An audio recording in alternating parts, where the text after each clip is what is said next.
What's going on, guys? It's RMA2500 here with a deck profile for you. I've kind of done this one before in the past, but this one's more edited. It's more fit. It's better than it used to be since Bosch came out, docs, all that stuff. Alright, and here we go. I've got two of the Destruction Magician. I'm going with what their names were in the anime for the two magicians because I do not want to take the time to try and pronounce that name. I use him for a beat stick, and two is pendulum effect, so I can make Otto's Rebellion, which is in my extra deck. Then I have two of the Creation Magician as well. Same reason for the pendulum effect, just its first effect isn't that great, and it's more just for the pendulum scale. Then we have three Otto's Pendulum Dragons. That way, if I want to make Absolute Dragon or just use him as he is, I can. I love him as just a card in general. We have two Time Gazer Magicians. His pendulum effect is kind of iffy with me, but I understand it. It just makes it a little bit more fair, because why let you be able to put both him and Stargazer in play, and then right off the bat, even if you have monsters in play, just use his effect, or just activate him. Then two Stargazer as well. Understandable on why their skills become 4 if the other or not ice card is on the pendulum scale. Makes sense. I do agree with it. Timebreaker. I only have one of him in the deck because, for one, I didn't have any others, and I gotta find the others that I have, actually. I've never been able to pendulum summon him by himself before to get his attack doubled, but other than that, he can actually be pretty useful sometimes. Granted, I have yet to find that area. Alright, next we have Perform Pal Camel Lump. We're actually getting into the Perform Pal stuff here. Just use him for Dark Rebellion, or if I just want to have one of my opponent's monsters lose 800 attack. Always fun to do that to them. Then we have two Silver Claw for both the pendulum effect and regular effect to have attack point gain for at least a turn, or, you know, if he's in the scale, you know, permanently, as long as they're on the field anyway. Then two Bit Bite Turtle, the one Suicider in the deck, because if it's killed, it takes the monster that killed it along with it. Then we have Cheer Mole. This way I can give extra attack points to Dark Rebellion if I use this effect and she hasn't been destroyed yet. I can do that. Then we have Drummerilla, allowing me to give an extra 600 attack if I'm just a couple points below an opponent's monster and I can take it out and I know it. Hopefully, anyway. Alright, and that is it for the pendulum cards. Now we move on to regular monsters. 3 Whip Snake.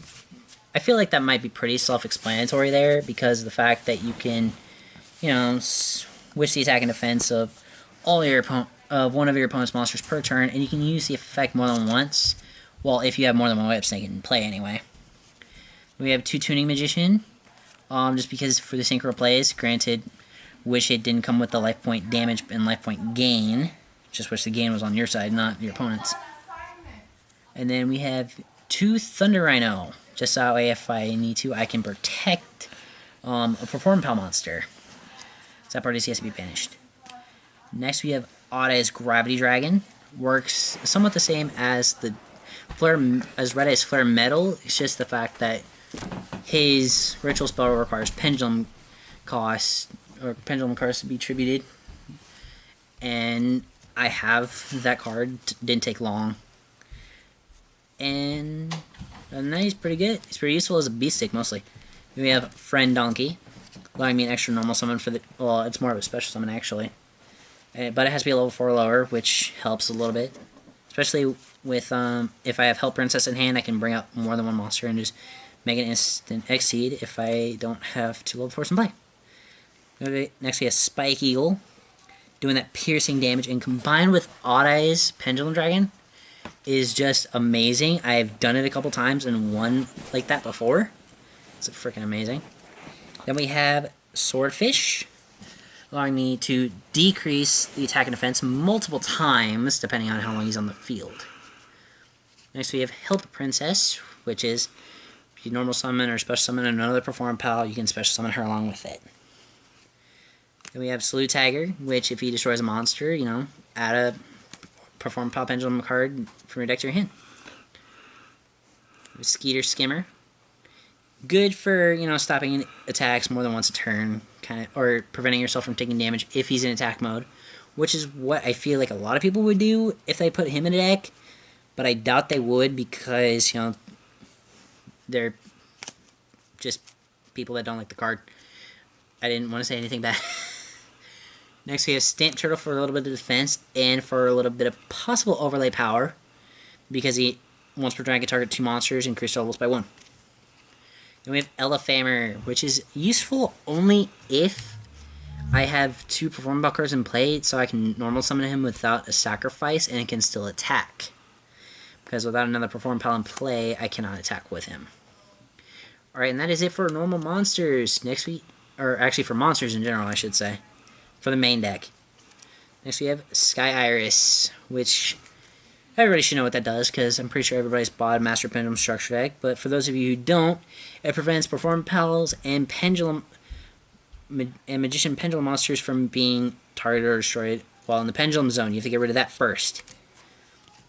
Next we have Perform Pal Recasting, which allows you to reveal any number of Perform Pals in your hand, shuffle them in your deck, and draw the same numbers you put back in, plus 1, which does help a little bit if you're stuck and you need better cards in your hand.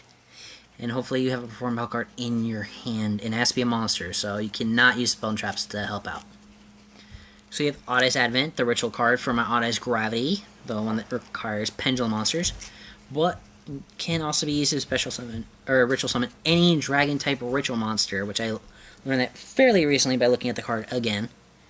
Then we have Hippo Carnival, which does set you back a little bit, but you at least get 3 tokens, and your opponent can only attack the Hippo tokens, which is good in case you don't have, in case you want to save a monster that you have in play. Like my Whip Snake, I like to save a lot, even though I play 3. I've got backups if one dies. But yeah, and then we have Wonder Balloons, which I love this card, and I feel like you can put that in any deck, because you can discard any number of cards, and for each card discarded, it gets a balloon counter, and for each balloon counter, your opponent's monster loses 300 attack. Alright, and then we have Polymerization. Everybody should know what this does. Everybody should. I'm not going to explain that. Next we have Command Performance, which can... You have to have a Perform Pal in play in order to use it, because if your opponent is declaring attack or something, you can switch them all to defense, and your opponent cannot change their battle position until their next turn, which does help, except if you draw really bad. Then you kind of are screwed. Next we have Perform Pal Revival, which works like... when a Perform Pal monster is destroyed, you can special summon one from the hand or graveyard, which is actually pretty useful in case, you know, I don't know what to say there. In case you want to save your life points a little more during that turn.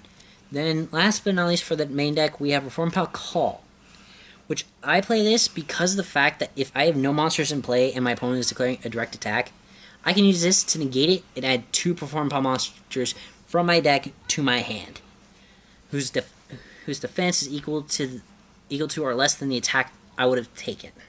Well, damage I would have taken, I should say.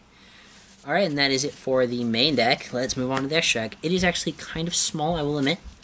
And first off, we got the one monster I've gotten off one time in real life. Odd Eyes Rebellion Dragon. I use him because if I can get the combination off that was performed in the anime, which is using Dark Rebellion as a material, I can destroy all the level 7 or below monsters my opponent controls. Doesn't matter if they're normal or special summoned. And they take 1,000 points of damage for each one, and then they can swing 3 times. Hoping your opponent does not have a Mirror Force. Which could mean an OTK with him, which I would love to get that off at one point in time. Hopefully. We have 2 Dark Rebellions. Platinum Secrets, I know probably won't show very well on camera. Everybody should know what that does. Detach 2, have an opponent's monster's attack, gain it as his attack permanently. He's mainly just there for beat's sake.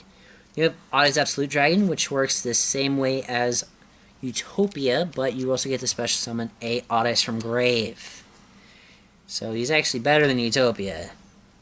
It's just that you need 2 level 7s. But with this deck, it shouldn't be that hard, considering all the Pendulum monsters I play that are level 7. Then we have Enlightenment Paladin. The first effect is very conditional because you have to use a Magician Pendulum monster in order to get his first effect off, which is to add a spell from grave to hand. And then his second effect is just basically Flame Wingman. Destroy a monster by battle, deal its attack points as damage, but it has to be the original attack, so can't do as big a damage. Like, if it starts off with, like, maybe 1,000, but it gets up to, like, for some reason, 5,000 attack points, you'll only be able to do 1,000 points of damage to them, even if it's in defense mode. Next, we have Ade's Meteor Burst Dragon, which I don't use first effect to bring a Pendulum monster onto the field as a regular monster, but I do like the fact that if he's destroyed, I can special summon any Ade's monster from my extra deck without using its summoning conditions. So, like, if I wanted to, I can use... If he's destroyed, I can bring out Ade's Absolute, which I would like to do, but I've never pulled it off before. But either way, if I can ever pull it off, I'm good. Next, we have Runai's Pendulum Dragon. Can only be used with Ade's and a Spellcaster, and depending on the level of the Spellcaster, depends on how many attacks he can make. If it's 4 or below, he can only make 2. If it's 5 or higher, he can do 3 during the battle phase. During each battle phase, as long as he's on the field. And last for the extra deck, we have Beast Eye's Pendulum Dragon, which just requires 1 Dark Dragon and 1 Beast type monster. He's basically like the Neos Fusions because you don't need polymerization, you can just send them to the graveyard. Although if you use Ade's, I'm pretty sure they'll just go to the extra deck. If you use Pendulum monsters, I mean. And then if he destroys a monster, it's just... You take the damage equal to the Beast type monster that was fused with the dragon as damage. So if I was to use Elefamer with it, you take 2,600 points of damage every time I destroyed a monster. Alright, and that is it for this deck profile. I hope you guys enjoyed. Subscribe.